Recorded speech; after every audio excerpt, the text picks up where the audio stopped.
just a huge honor today to be podcast interviewing Dr. Ronald Prokes and Blake Ring in Indianapolis, Indiana. You're actually in the city of Avon. And then you got your other buddy, Dr. Marty Carrow, who's a dentist, and he's in Alton, Illinois, which is across the river of St. Louis.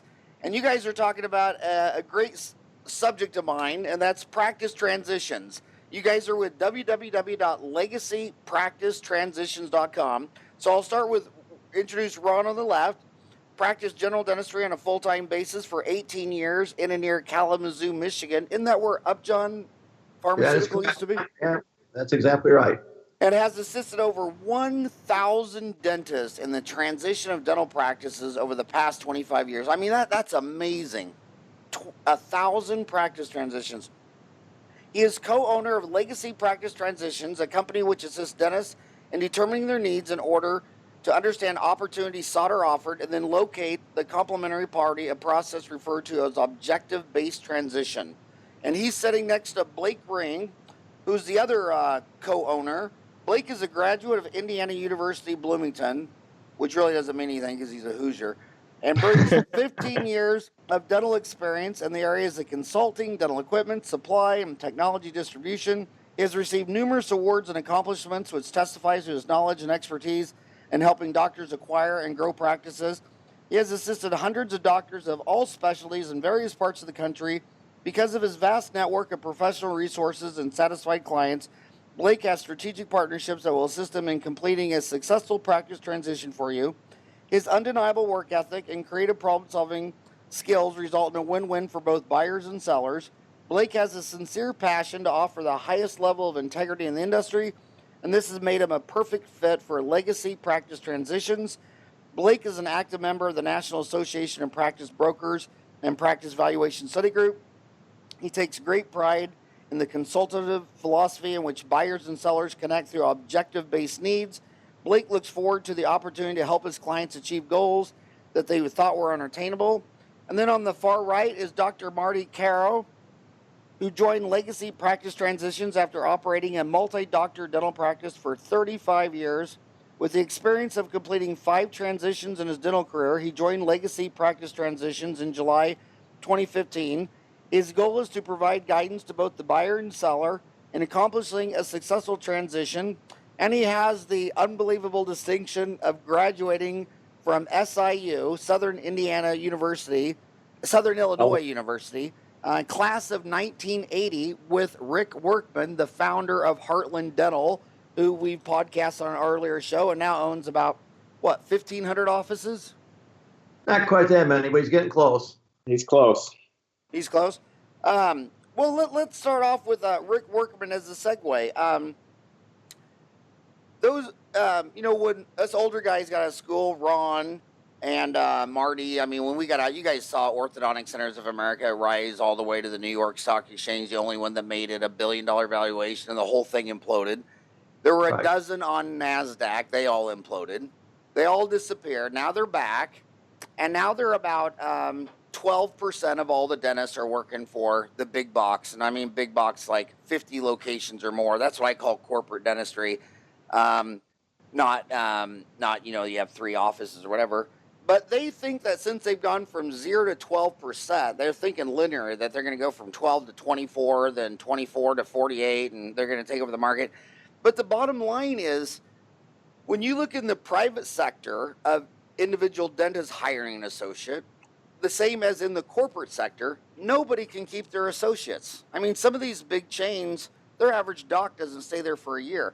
So I've seen zero evidence in the last 30 years of my life as a dentist that people go to 8 years of school to be a dentist to be your employee. I just don't see any evidence of that. And we're podcasting today, and of course, old guys like us like books, and we go to conventions. So this is heavily weighted towards millennials. A lot of these people right now that you're talking to are on an hour commute to go work at Aspen or Heartland or Pacific, and they want to buy a practice. But in their walnut brain, they don't even want to talk to you because they think, you're not going to talk to me. I got $350,000 of student loans. You probably won't even take my phone call. Is that true or false? No, it's both. First of all, the young dentists typically today, what they're looking for upon graduation from dental school are two things. Looking for income and they're looking for experience. They're coming out of school, average $250,000 or so in debt. So initially they're unable to buy a dental practice. They don't think they can buy a practice, and they're actually correct because the banks are looking for experience to show that they are able to produce the type of numbers that the practice that they want to buy is currently doing.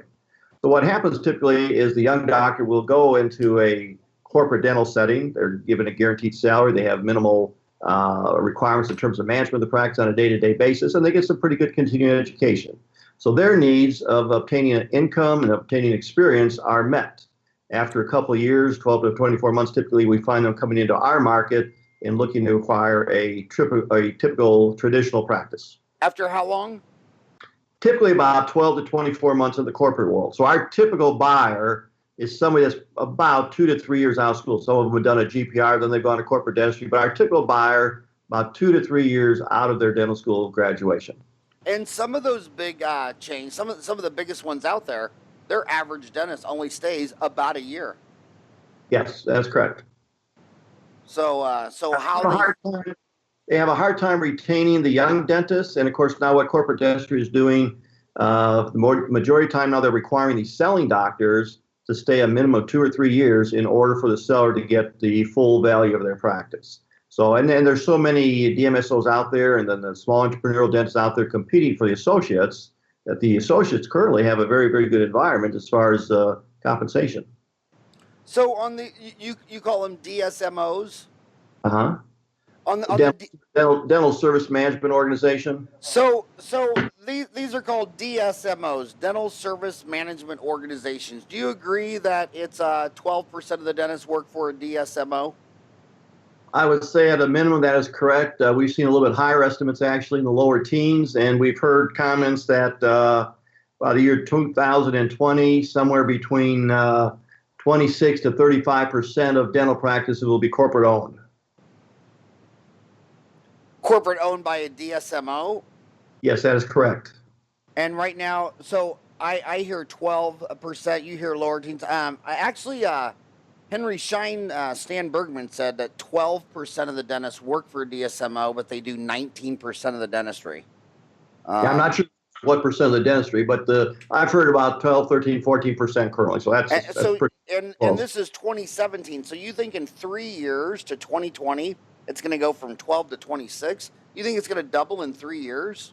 Well, it's not what I think, but that's what I've heard from some of the experts. I mean, gosh darn, Apple and Microsoft and Intel couldn't double in 3 years. Right. Well, again, nobody knows for sure, but that's the direction it seems to be heading, and that's, like I say, a couple of highly respected sources have used those numbers. And how many DSMOs do you think there are? I know there's somewhere in the range of 50 or more. 50 or more. Okay.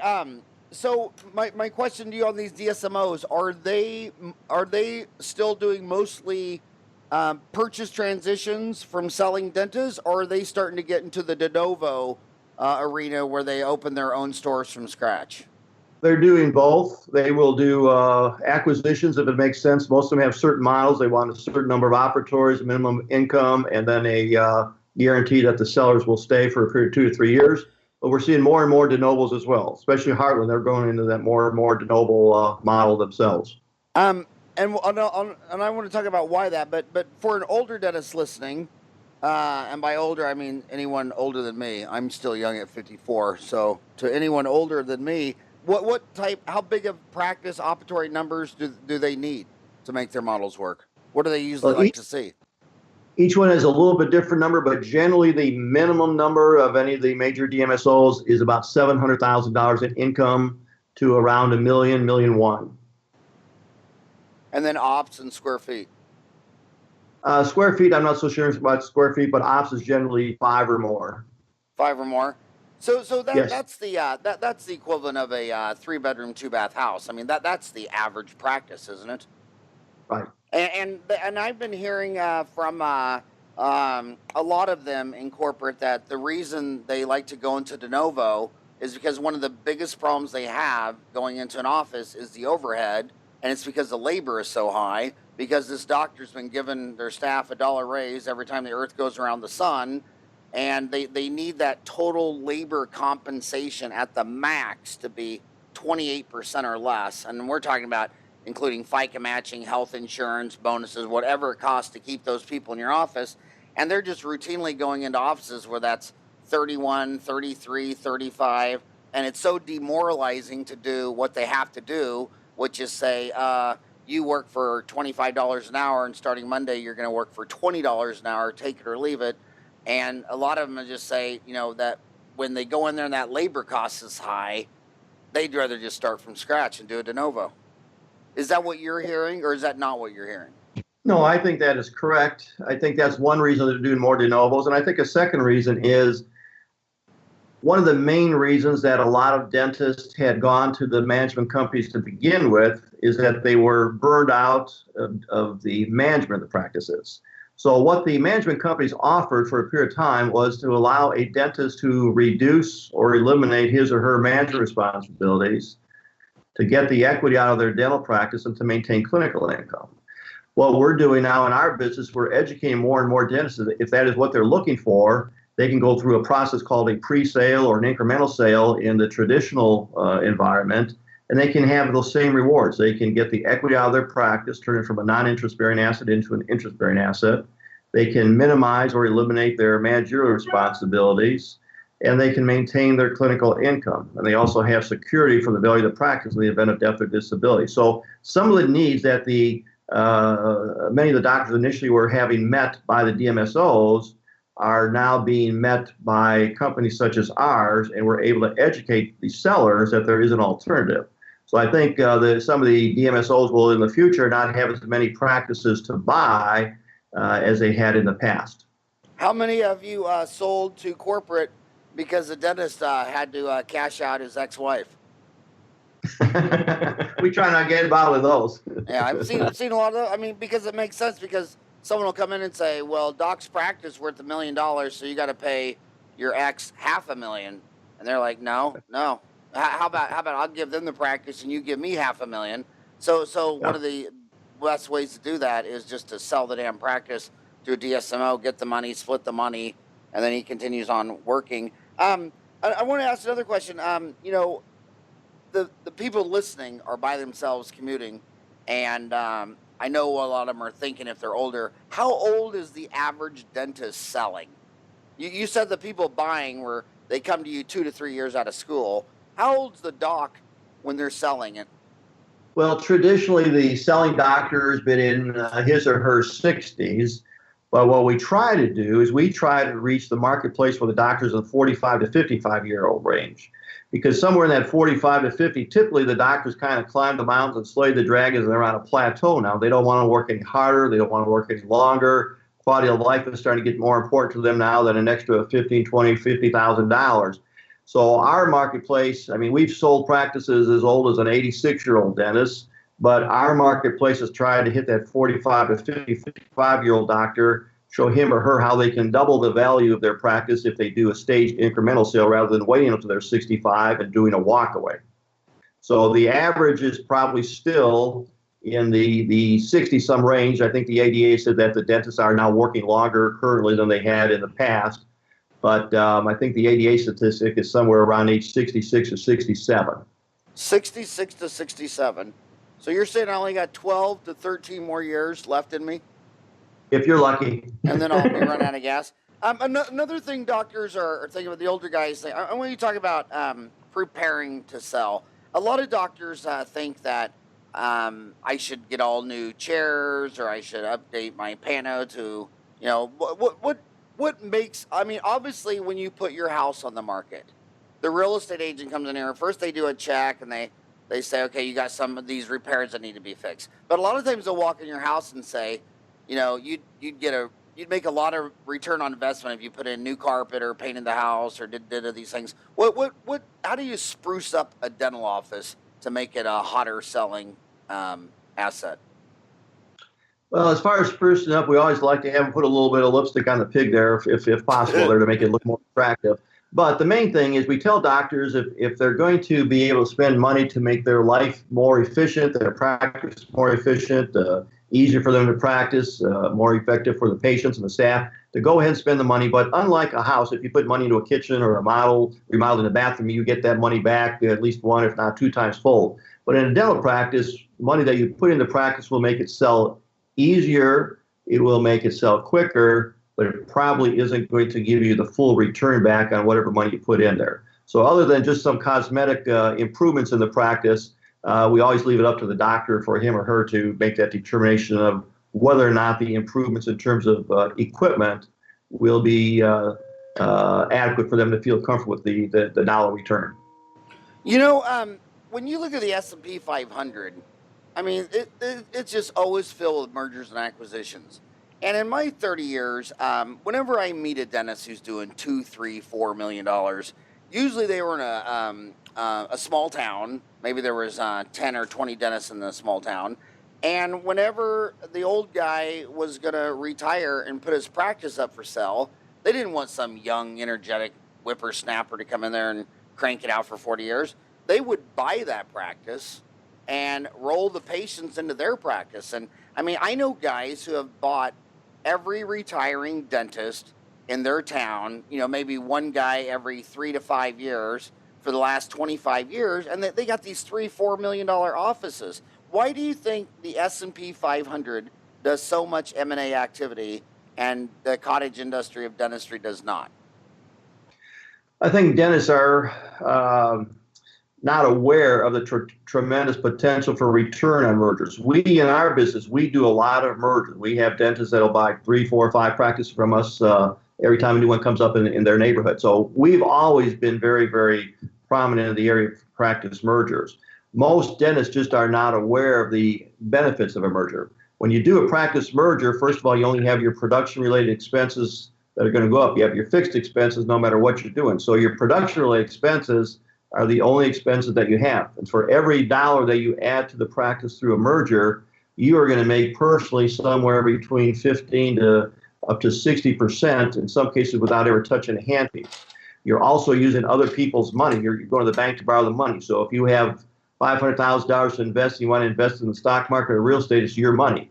If you buy a dental practice for $500,000, you're going to the bank and borrowing the bank and using somebody else's money. And the other thing is, in addition to the financial windfall that practice mergers do, you're also doing a defensive strategy in the sense that you're preventing maybe a younger, more aggressive dentist from coming into the community to compete with you. Okay, I just got one problem with everything. I just got one problem with everything you just said, Ron. You're not aware of your experience. You spoke way over the head of all those millennials.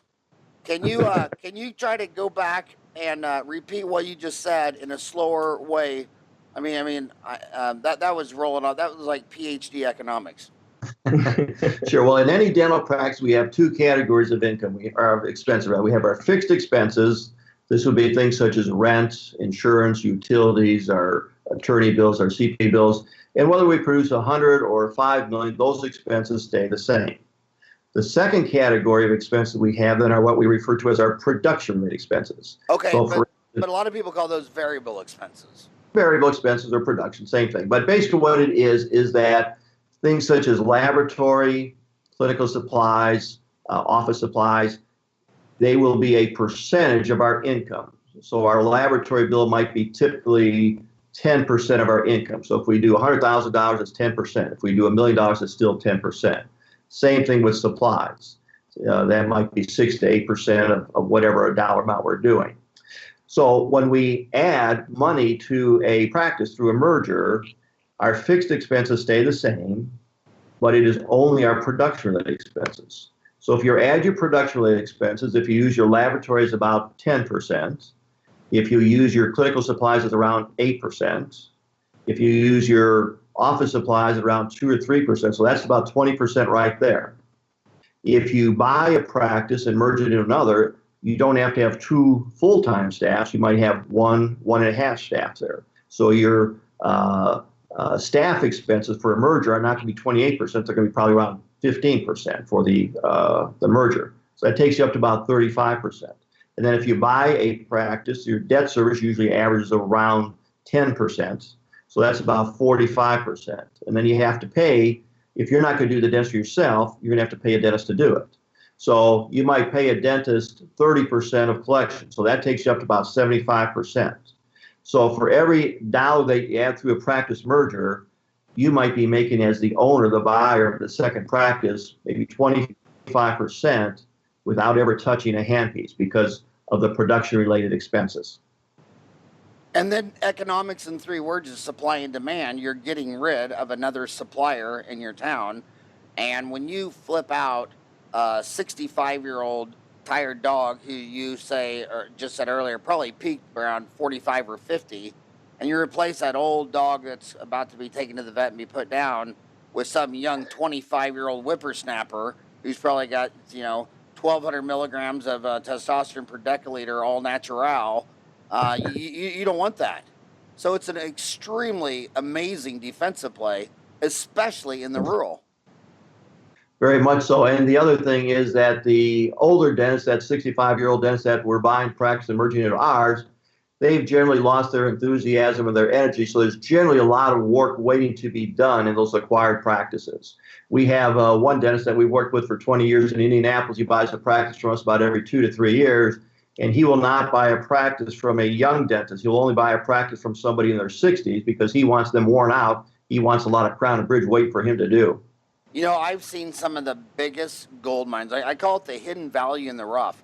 I mean, I know a guy who went out to Palm Springs when I graduated in '87, and it was some 70-year-old man retiring, and all he did was patch everything with amalgams.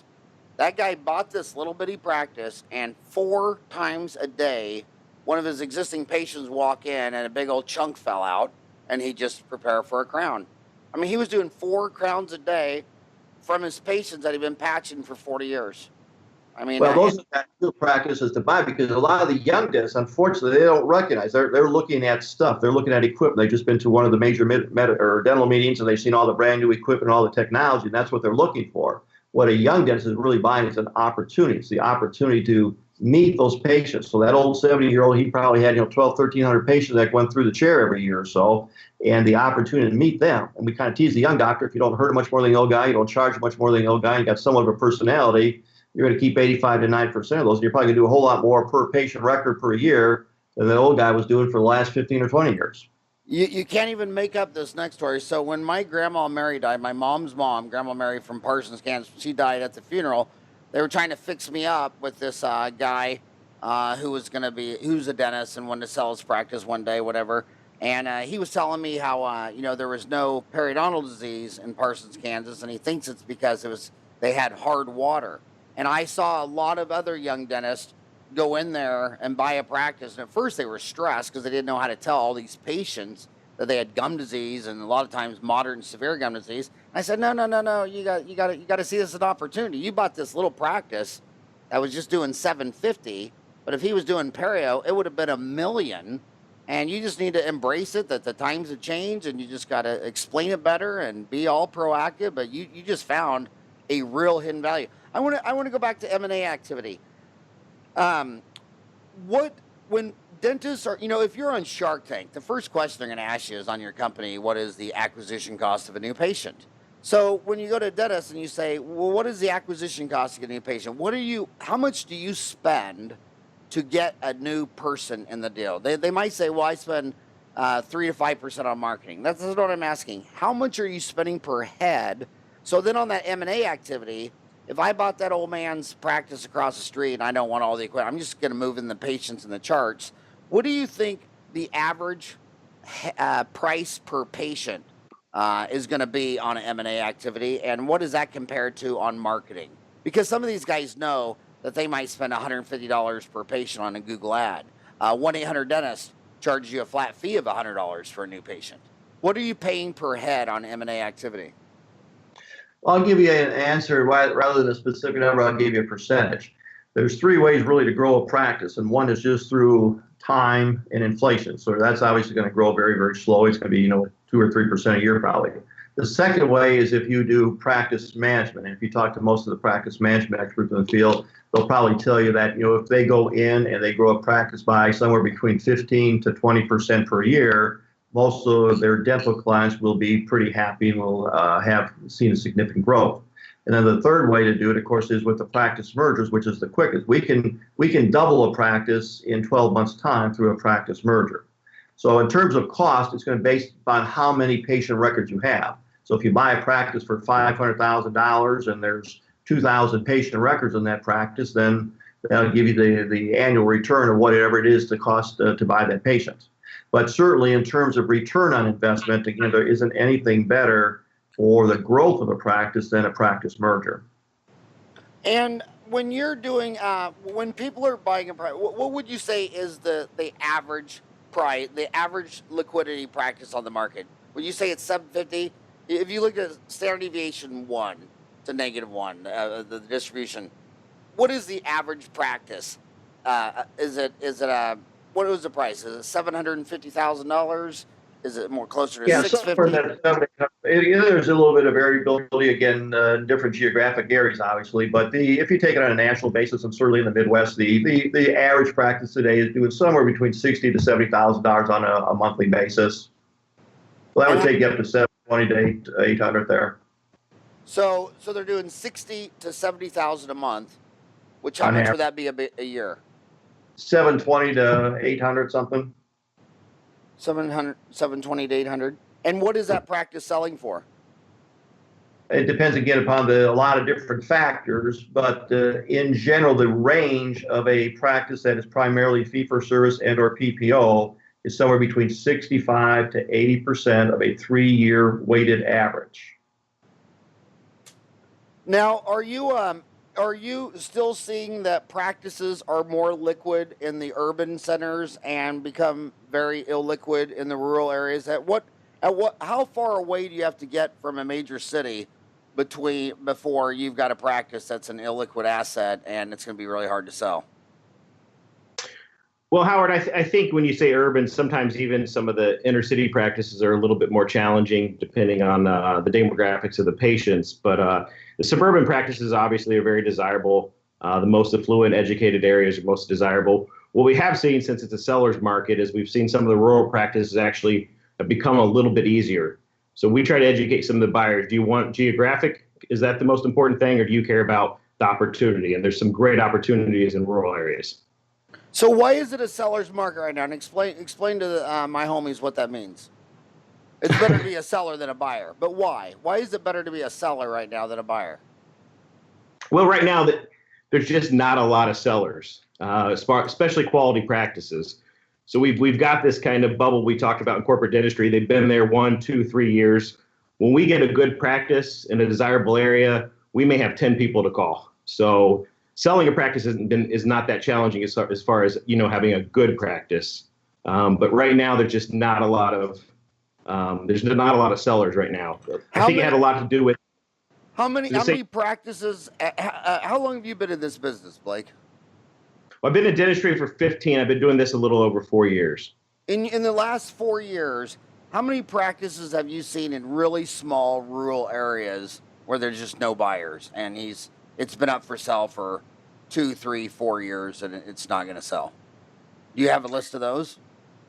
Yeah, there's definitely a list of those. I mean, there's just some that are just, when we go into a situation like that, Howard, we probably would do a non-exclusive agreement too. We would try to get in front of as many people. But usually when you get into really small areas, if somebody didn't grow up in that area, if they didn't have a significant other from that area, they don't really have a lot of desire to go in the middle of nowhere. So now, they are challenging. Are you listing all these practices on the classified ads on Dentaltown? We are. Yeah, the classified, the next update of the app. So there's 250,000 dentists on Dentaltown, but 50,000 and download the app, but the app hasn't had the classifieds on it. But the next update will have the classifieds on there, so I think it'll even more explode the activity. It's just again, for the last 30 years, I've seen so many people that go out in those rural areas and they do 410s, and then Thursday night they jump in their airplane, Porsche, Mercedes-Benz, head into the nicest, most rockin' hot city, condo in the city, and they hang out there Friday, Saturday, and Sunday. And then their classmates are practicing in that city, and they're not making ends meet. I could give you a dozen names right now that do that. So accurate. And we see that all the time. And I think part of the reason is that many of the young dentists are making their decisions based on emotion rather than logic. And so oftentimes we'll talk with dentists in that very situation you just mentioned. We'll say, well, what would you rather do? Would you rather live in the large metropolitan area and be competing with, hundreds of other dentists and making, $85,000 or $100,000 a year? Or would you rather be an hour and a half away and making $300,000, $400,000, $500,000 a year and drive an hour and a half every weekend? But again, it's an emotional decision. So we try to educate people as to come to a logical business conclusion, making 85, 90% of your decision on business principles. Last 10 or 15% maybe is what your heart's telling you as far as where to be or what to do. And what's funny is the dentists practicing within an hour of the ocean from San Diego to San Francisco, they go to the ocean about once a year because they're stressed out of their mind, they're broke, they have no money. But the people that practice an hour inland in Redlands or Bakersfield or whatever, that do the 410s and then fly into LA for the weekend, they have $1 million condo on the beach. So the guy working by the beach never goes to the beach, and the guy an hour or two inland has a second house on the beach. I think a lot of that's human nature there. Yeah, and with my boys, I came from Kansas to Phoenix, and it was so frustrating raising 4 boys in the city because they had motorcycles, go-karts, and guns, and so the cops were always having to come to my house and tell me, that they can't do that, they can't ride on the street, and I'm like, really? And I would much rather raise 4 boys out somewhere where they can shoot a .22 and ride a motorcycle and a go-kart. But anyway, it's just, and furthermore, a lot of times in our generation, people did 4 years in the Navy, so they were out sailing around the ocean for 4 years. Why can't you go work in a town of 2,000, 2 hours away, and make 300, 400, 500,000 a year for 4 years, and then sell it to some other young, hungry kid, and then come into the city? Yeah. So you're still big pro rural, not urban. Well, we again have worked in both environments. We are fortunately seeing more people willing to go to a rural environment, but certainly a urban, suburban environment is much more marketable. So what do you want to talk about next? You want to talk about the buyer or the seller? And what? What would you rather hear about? We can talk to you about either one. Well, you're talking to both. You're probably talking to a hell of a lot more buyers than sellers just by the age. But so I want to start doing this. If I'm working at Aspen right now, or Heartland, or Pacific, whatever, and I think the lawyers do it better by, if a associate works for them for 2 or 3 or 4 or 5 years, and they're really doing good, they make them partner. And it's that emotional, well, I'll be partner, or like a teacher, I'll put up with all these students because I'll be tenured. But when they're associates at corporate and they know that at the end of time they'll still be an employee, it pops their bubble. I think that the corporate dental office business model has not been discovered yet, but I think it's going to come from Price Waterhouse or law firms or Boston Consulting and those deals where you make partner. But right now she's working, or maybe she's working as an associate in the private sector, but she doesn't want to be the employee any longer. At what point should she go to legacypracticetransitions.com? And what would be, spell out her first couple of moves? I mean, what should she start? You started the podcast that first she needs income and experience. So she's been doing that for a year. What would be her next move? And what would she find if she went to legacypracticetransitions.com? What would she find on this website?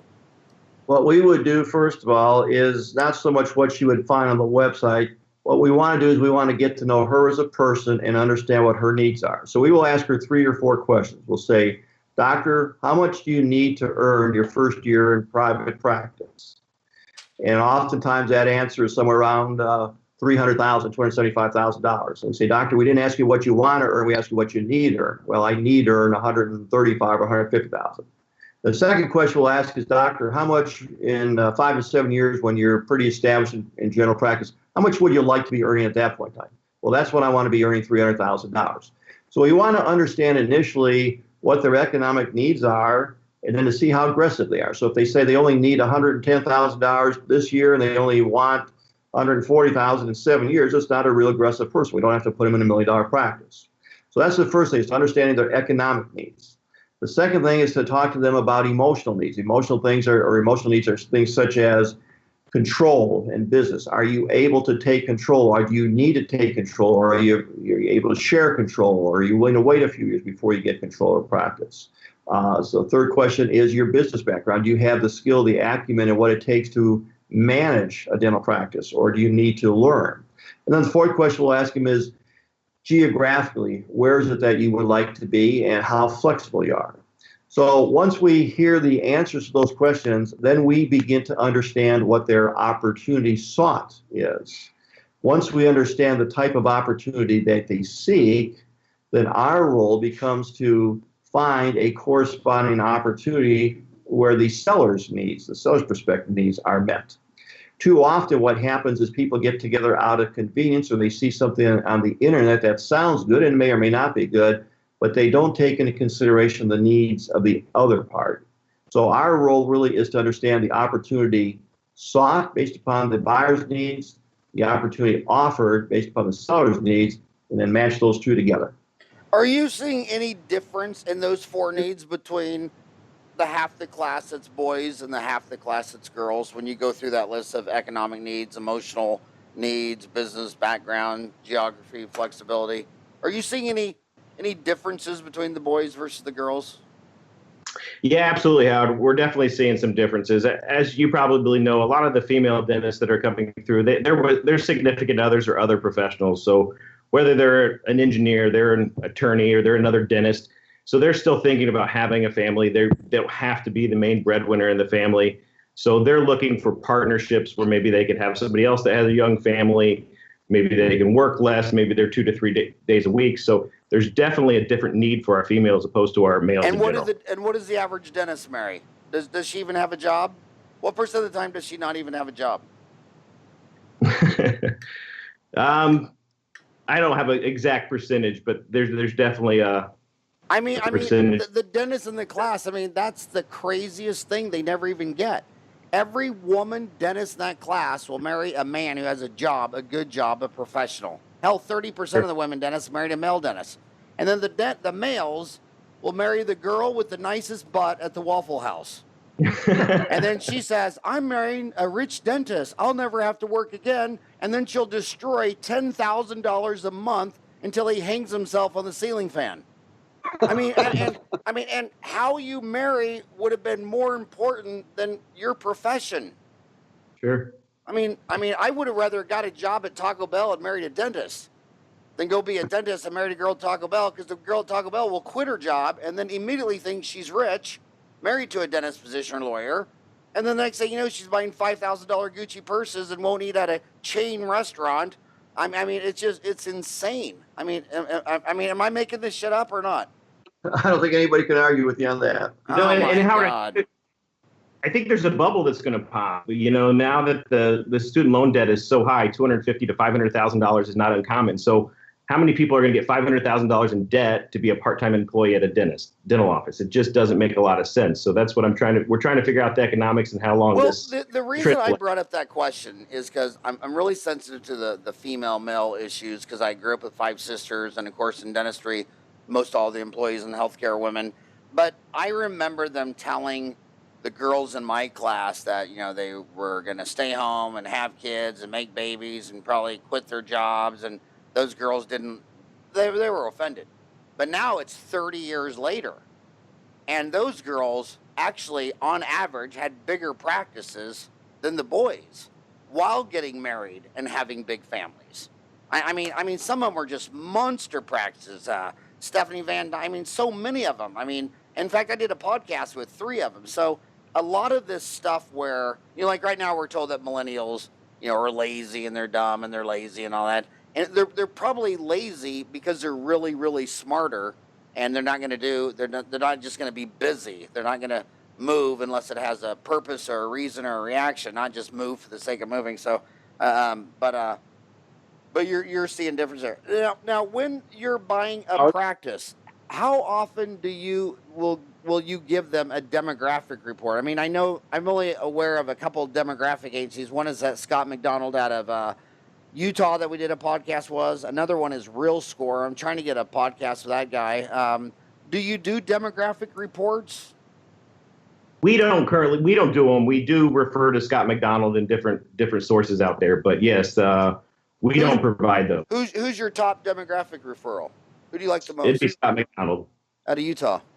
Yep. Yeah, and that's a hell of a that's another critical. I mean, if you come out of school with $350,000 in debt, you can't make a lot of dumb mistakes. So if you come out with 350,000, you come out of school in 1987, you could have thrown a dart and made it, but that ain't how it's so in 2017. And I think the demographics and the people who say demographics don't matter, I'm like, okay, great, then go set up in Beirut and call me in a year. That's a good point. I don't think it's utilized nearly enough. My former background of designing dental offices, selling the capital equipment there, Howard, it would surprise me less than 5-10% of the people that would want to do a startup, a de novo model, would not do demographics. So they didn't really even understand the opportunity. So it's trying to get these people on board to understand the business aspect of this. And you and I both know that the dental schools don't do it. They kind of do them a disservice as far as learning. Well, you can sum it all up by the American Dental Association. I mean, it's a nonprofit. When your leader is a nonprofit, you're somewhere between Stevie Wonder and Ray Charles. You're somewhere between Blind and Dead. Whereas if you bought a Long John Silver's or a McDonald's or a Pizza Hut or a Subway or a Starbucks, the franchisees would have a computer there showing all the locations, all the densities. Like McDonald's doesn't tell you they have 38,000 restaurants. They say we have one restaurant for every 25,000 people. And you won't see 3 of them on the same damn corner. So the fact that the American Dental Association didn't do that, or you would think Shine or Patterson or Benco or Burkhart would do that. I mean, these are, because you would think if they're going to sell the equipment, it'd be a hell of a lot more likely this wouldn't end up in the over 30, over 60, over 90 account receivables if I put this guy in the right spot versus, because I remember in that last 2008 crash, there's about 80 dental offices in the valley here in Phoenix that went under, and half of them were in North Scottsdale. So if I was an equipment dealer, I wouldn't want to be selling and leasing equipment in North Scottsdale. I would be trying to steer these kids to Eloy and Maricopa and Florence and where they're desperately needed. Well, I think sometimes first of all, the young dentists, the people that are buying the practices or starting up the practices, they're so overwhelmed with everything else that they're not really that knowledgeable in terms of demographics. The supply companies, they just want to sell equipment, they want to sell supply, so they don't care if they sell it in North Scottsdale or someplace else as long as they sell it. Our role in dealing with young dentists is to make sure that they have the systems and the questions to ask. So again, what we're trying to do is we're trying to educate them in terms of acting as a consultant. So we give them a checklist of things they should do and things they should be made aware of in order to make a sound business decision rather than just an emotional decision. And who's financing these? Is one bank financing all these, or is it like a car loan where you fax it off to 7 different bankers and see who will bite on it? Well, that's one reason we wanted to talk to you. We're thinking of going to the Bank of Fran. How's that? Well, I'll give you the number to my ex-wife. She's got tons of cash laying around. We go to both the national lenders as well as the local lenders. Sometimes the national lenders are offering specials, and you can get a little bit better deal. Short-term financing at under 2% right now for a year to 3 years. But we work with both the national lenders. Under 3%. Well, currently it is under 2% for 1 year, and then they'll go to a fixed rate. And what will the fixed rate be? Around 4.5 currently. So right now it's 4.5. And by the way, I got to tell you these to you millennials. When I bought my first house in '87, I thought I was so lucky because mine financed at 12.5%, and the seller's mortgage was at 14%. And he thought he was lucky because when he bought his, the guy he bought it from was 16%. So my first house was 12%. And there's people screaming about 4.5. I mean, it's basically almost free money when you factor out inflation. Well, no question about it. I mean, things have changed. And it used to be when I graduated from dental school, banks would make loans to us dentists based upon character. The fact that we had a dental license, we could borrow pretty much as we want to. Then what happened in the early or the late 70s there when we had the hyperinflation, 20, 21%, then into the 80s, banks lost a lot of money on bankruptcy, so they start making it asset-based loans. And of course, there's never enough assets in a dental practice when it's sold to cover the cost of the loan. So that's why the Bank of Americas, the Wells Fargos, and those types of entities evolved over the period of years, because they understand that a dental loan is not an asset-based loan. Which are the big brand banks that know dentistry the most? You said Bank of America and Wells Fargo? Bank of America and Wells Fargo are probably the two largest. There had been one, the East West, but that they stopped making dental loans here back in August or September of 2016. So who was that? Which one was that? That was East West Bank out of California. So why do you think they got out of dental? Their market was a little bit different. Most of the lenders, they liked the single dental practices or small group practices, whereas East West Bank, their market was larger, maybe 15 to 20 practice groups. So corporate. Evidently, corporate. More corporate. So evidently, they were taking some losses, and that's the main reason I'm sure they went out of business. I know. I wanted you to keep talking about that. That's a huge story when there were three main banks: B of A, Wells Fargo, East West Bank, and ES Bank. There's a lot of venture capital money where they're going and doing these roll-ups. And what a roll-up is, kids, is that what Orthodontic Centers of America founded in the 80s is that if you had the average 3-bedroom, 2-bath house, you can sell it. But if you have a 15,000 square foot mansion with a 9-car garage because you're a baller for the NBA, and then you break your knee and go bankrupt, you can't sell that house. Anybody who's got that much money, and so like AutoNation, they saw the same thing. They saw all these auto dealerships with all these old guys, and all these dealerships are worth like $10 million. Well, no one in the world who has $10 million in cash would want to go buy a car dealership open 7 days a week and TV advertising and all the B2C consumer crap. So they had all these illiquid assets. So AutoNation went and got a $100 million line of credit and started buying up all these guys. That's what Lazarus did. He noticed that back in the day that if your orthodontic practice was selling for $750, you could sell it that year. But if you had a $2, $3, $4 million practice, you weren't selling it ever. No kid can come out of school and find that kind of money.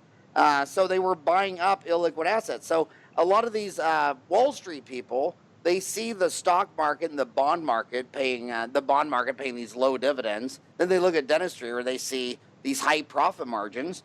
They've been getting a big lot of lines of credit and go buying and rolling up a lot of offices, and they've taken some serious losses. And now a bank has quit doing it. I mean, I think that's a macroeconomic sign that this group practice model, this DSMO model, isn't all what it is, because you've already had a bank pull out of it, and the ones that are out there, they couldn't go public on NASDAQ. What do you think the chance is that any DSMO could go public on NASDAQ this year? It is very, very unlikely. Yeah. I'd bet Ryan's life on it. Ryan, do you care if I bet your life on it? You got insurance on them? Well, I got 4 kids. I only wanted 3 boys, but I had 4 just in case I had to bet one on the macroeconomics of DSMO. So I think this is a major factor. A major bank pulls out because of losses, and in the private and the corporate sector, no one's keeping their associates. I mean, I just don't know what kid would go to school for 8 years to work for you. In fact, Ryan, remember the discussion last night? We went to dinner last night with 3 dentists, and one of the dentists' daughter is a dentist, and she's been working for another dentist for about a year, and she's had it. She's like, this is crazy. They don't do it right. I'm going to start my own. And they're all giggling and laughing, but that's just the nature of a dentist. Well, that's why most of us went to dental schools, to be autonomous. Yeah, exactly. So I think that East West Capital deal. So the first year they're financing at 2%, and then they'll lock them in at 4.5% for how many years? 10 to 15. 10 to 15, and I'm hearing from B of A and Wells Fargo that they don't even have a 0.5% default rate. That's what we understand. We actually had both BOA and Wells Fargo into our training session here this past week in Indianapolis, and both of them gave us the same statistic. It's less than 0.5% default rate. So they feel that, and it is true. I think dental loans are very, very, very safe. So when you're commuting to work right now, and you're on your way to go work for some solo practicing guy as their employee for 25% of production or 30% of collection, but you're afraid to buy a practice. A 0.5% default rate means only 1 out of 200 people like you who buy a practice, it doesn't work. And then when you dig in to that less than 0.5%, which would be 1 out of 200, it's always a personal problem that resulted in their license taking away, i.e., 80% of the time alcohol, and 20% of the time Vicodin, opioids, or about 15% of the time, and about 5% cocaine. So if you don't have a problem drinking or taking opioids like Prince, or doing cocaine like Martin was doing earlier on the break, then what are you afraid of? You're going to make it, aren't you? Well, there's no reason for them not to make it. And it's really attitudinal. When these young doctors come to us, oftentimes they're afraid to make that investment because, again, they're coming out $200,000 in debt. We're asking them to spend $500,000, $600,000, $700,000, $800,000 to buy a practice. It's going to put them over $1 million at age 28, 29, 30 years of age. And so it's really, again, something that they have to understand, that dentistry is it can be a very, very lucrative occupation. And we try to educate them to that. Being an associate is kind of like renting an apartment versus owning a practice is like owning a home. As a employee dentist, as an associate, all they have at the end of a year is a bunch of canceled checks. As a practice owner, they have equity in the practice and they have a lot of write-offs against their income. So as an associate, if you make $150,000 a year, you pay taxes on $150,000 a year. As a practice owner, if you make $150,000 a year, you don't pay nearly as much taxes. Well, I explained it just a little. I agree with you 100%. What you said was perfect, but they already knew that it wasn't smart to work at McDonald's for 20 years to save up to go to dental school in cash. So they realized that there is good debt because it'd be smarter to borrow $300,000 of other people's money to go to school now, so that now you can pay that back as a doctor making $50 to $100 an hour. Okay, you got it. Well, when you go $350,000 down the road with other people's money, you have to go all the way down the road. So you went $350,000 to go to dental school, and now you have to go all the way to $1 million, because once you get to $350,000, you can't pay that shit off working at Starbucks or McDonald's or Long John Silver's. And then if they go get a job at corporate, they say, oh, I'm going to make $100,000 a year. Yeah, but if you're a man, you married a woman who quit her job and thinks she's a rich dentist and starts eating out, you go buy a house, you go buy a car. So their personal consumption goes up so high that they're not paying down their student loans. I mean, they're not the only people I see paying off all their student loans in 3 years or less. They all only have one thing in common: they were not born in the United States. Like, they will go buy a practice, and that they don't have a house or a car, and they'll live in that dental office, and they'll see patients. Their iPhone is their phone number, and if you call them at 7:00 at night on a Thursday or Sunday morning at 10, they're right there and they'll see you. And they pay off their student loans and their practice in 3 years. But if they're born in the United States, they're still using other people's money till basically they're 65. And a lot of that other people's money is for consumption, for houses and cars and boats and credit cards and going to Disneyland and cruises and all that stuff. And I just tell them, look, if you borrowed $350,000 of other people's money to get your dental degree, you got to borrow the other $250,000 and get a dental office to get that income, where you ask them their economic needs. 135 is what they need, but they want to make 300,000 a year, and if they finance this practice in a 10 to 15 year plan, they need to get on a budget of just paying off the student loans, the office, the whole damn thing, be clean of it within 15 years. And it's hard to do if you're born in America, because your standard of living is so insanely high. But if you're born in Nigeria, Somalia, Indonesia, Vietnam, Cambodia, they live like insanely intelligent people. I mean, they just don't spend money. But god dang, if they're born in America, they're eating out 19 and 30 meals. They'll go buy a car, they'll finance it on 5 years. They won't even get it to 5 years, and then they'll go buy another one and finance that. They're still financing cars when they're 60 years old. So a lot of cultural differences, and we find too that unfortunately that a lot of the young dentists, not all of them by any means, but a lot of the young dentists have a sense of entitlement. The fact that they have a dental degree entitles them to these types of things, and they have to kind of pay their dues, and they have to work through some of these issues before they're entitled to some. Come on, this is Dentistry Uncensored. That's true if they're a dentist in America, from America. But if she was born in Laos or Cambodia, as I say, it's culture. A lot of it's cultural. Yeah, culture. Yeah, the Americans are entitled off the charts. Right. Yeah. Well, and it's not only the young dentists. So, I mean, you know as well as I do that dentists of all ages, they have a tendency, the majority of dentists, to spend more than they make. So if they make 100,000, they spend 120. If they make 350,000, they spend $375,000. And that's one of the reasons why the ADA studies have shown that only 4% of us as dentists can retire and maintain the same income we did in retirement, or the same quality of life we did in retirement as we did when we were working. Okay, I want to switch over. I only got you for a few more minutes. I can't believe we've already gone 57 minutes. We've been talking a lot about the young kids buying. What should sellers? I want you to spend the last close on sellers. What should sellers be thinking about? And number one, when a lot of them don't even a lot of them, they're just not thinking about their exit strategy. They're not thinking about the end of the road. I mean, what should they be thinking? Well, what they should be thinking again, same thing with the buyers. The sellers need to be thinking about their needs. So their needs, again, are economic. How much longer do they need to work? Do they need to work full-time, part-time? Do they need to work 1 year or 5 years? So they need to have some conversations with the financial advisor to come up with the numbers that they need to make. How important is the equity that they've developed in their practice going to be applied towards their retirement? Is the sale proceeds from the practice going to be just kind of gravy? Or are they relying upon the sale proceeds to fund a significant part of the retirement, which again is what the ADA studies show. Then the other issues again are emotion related. Are they able to share control? Are they able to give up control by bringing a young doctor in? They have the same thing with spousal input. Does your spouse support you in the transitions practice, or is your spouse thinking that you still need to continue working another 5 or 6 or 7 years?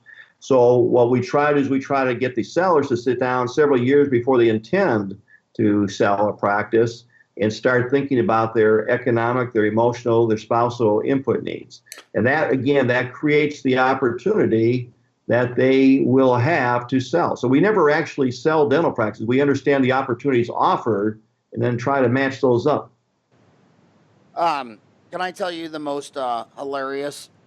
You talk about emotional needs of the spouse. Can I tell you the most hilarious emotional needs of a spouse? Dental story. Yeah, Do you remember? please do. You guys remember Bob Ibsen? Babu?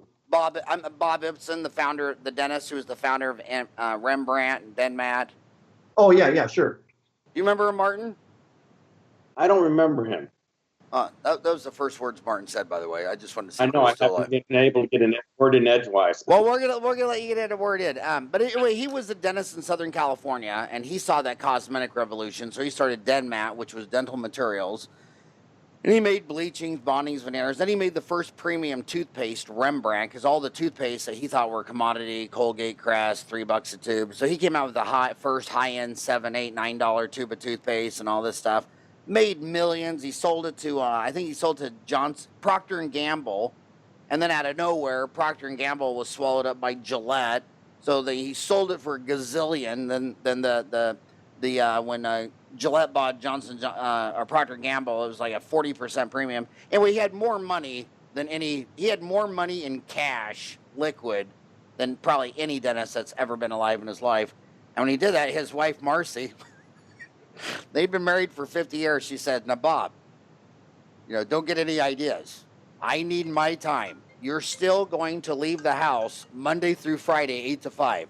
So I don't care if you go get a lawn chair down the corner." So he had too much money. He couldn't have a dental office with liability. So he went and started a shelter, a dental practice that just did volunteer dentistry on women who lost their teeth in shelters because he loved the cosmetic stuff, but he couldn't do regular dentistry for money because he had too much of it. So he went and did volunteer veneers and bridges. He just did free dentistry on abused women Monday through Friday, 8 to 5, because Marcy wouldn't let him come home. I just thought that was the funniest story in the world.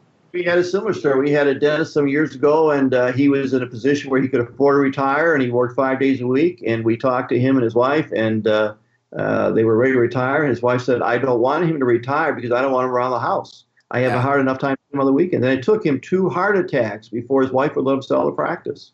Well, they say it's a really bad time in a marriage. It's very psychologically bad when your husband's been overseas at war for a year and you're living alone. Then he comes home. It's a lot of change. Same thing with retirement. The stay-home mom, she's had her perfect little nest, and now there's some man monkey walking around with clothes on, and it's very stressful for him. So Marty, you have to get some words in. Otherwise, everybody's going to think you were just a stand-in model, just to sit there and look pretty during the whole podcast. Right. So, I think one of the most important things as an analyst, and what's more gratifying for me is that I get to communicate with these young people that are wanting to buy dental practices, helping them through educating them on what the process is, because it is a process. A dental career is a process. It's not something that lasts for 5 to 10 years. It's a whole lifetime. And if you plan, and I talked to the SIU dental students 2 weeks ago, and that's the point that I was making to them is that, this thing, if you plan correctly, you'll be successful. And, I think that's true with the guys that are selling their practices. If they wait until they're 65 and decide, hey, I want to sell my dental practice, they can't. Or if they can, it's going to take a long time. It's a process that takes time. I started my exit strategy when I was 46 years old and retired at 60.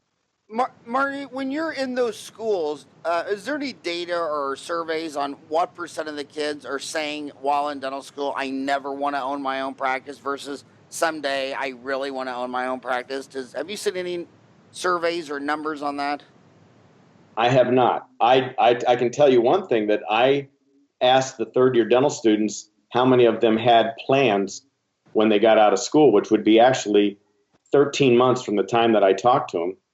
And only one student raised their hand that they knew what they were going to be doing. Well, that's actually kind of like when I was in school. My class thought I was a joke because during the lab for freshman, sophomore year, during these labs, I would always call my dentist buddy, Kenny Anderson, my next door neighbor, and I said, Kenny, we got a whole trimester course on making a denture. Will I ever have to set up teeth or make the denture? And he'd say, hell no, you just take an impression, send it to the lab. So I said, okay, can I just send it to you and you send it to your lab and you make the denture? And he'd say, sure. Then in my lab and then in my class, I had a 6 foot by 4 foot map. I had all this data. I was putting a pin. I traced out the 303 census tracts for Phoenix. I put a black pen for every dentist, white for endodontist, orange for orthodontist, green for periodontist, blue for oral surgeon. And I was making these index cards, and I was getting the street widening plans, and the kids all thought it was so fascinating. And I was the only guy in UMKC class of 87 planning that. And when I graduated May 11, my office was open September 21st. It took me 4 months out of school, but before graduation, I already had the location, the size, the demographics, just everything. And I moved 1,000 miles away from home, from Wichita to South Phoenix to do that. Also, when you're talking to these younger kids, when they're buying a practice, do you ever have to deal with kind of like irrational exuberance or irrational expectations? Because some of them are saying, well, I just want to have a practice limited to cosmetics and bleaching and bonding and veneers, or I just want to have a spa, a dental spa. I just want to do bleaching and bonding and have someone doing mani-pedis and all that stuff. And I always say, dude, I think I need to have you pee in a cup. You're on something. You're delusional. Do you have to deal with many irrational, exuberant expectations? Not really. Most of them are very frightened about getting out and getting into the real world. They're scared. Yeah, they're scared, and I think that's why some of them go to the corporate dentistry level, because they're afraid to get out and do it. And where do you think that fear is coming from? Is it because they grew up in a family where there was no freedom, right? They didn't own their farm. They didn't own a family restaurant. Mom stayed home. Dad was an employee on the assembly line. Just to talk to a lot of them, my niece is a dentist, and she just graduated a couple years ago, and they did one endodontic procedure in dental school. And they did the molar, most of them do molar endo on a mannequin. They never do it on a real live patient. When I was in dental school, we had to do 3 molars and as many anteriors as we could. So, I think that's one of the things. And they do have that debt. and that is fear. And I think it's our job as analysts to make that fear go away and give them education to where they can, do. Well, maybe go. if you're listening to this right now and you're afraid, I want to tell you this: you make a couple of good decisions on demographics. Go rural, not urban. Listen to your elders. Listen to these podcasts. Listen to my 30-day dental MBA, which is for free on iTunes and YouTube, or my 11 hours Virtues of Profitable Dentistry, which is free on iTunes or YouTube. You make a couple good moves. It'll only be a couple of years before you'll net $350,000 in 1 year. In 1 year, you could pay all that off, especially if you got your personal consumption under control. And if you're a male listening to this and you go on a date, and when they bring the bill, if that girl doesn't even, say you're going to pay, but if she doesn't even try to pay or reach for her purse or get out her credit card, if she doesn't even try, just, what do they call it, dine and dash? Just make her pay. Just dine and dash. Just run out of the damn restaurant, and then you're never going to be able to see that girl or that restaurant again.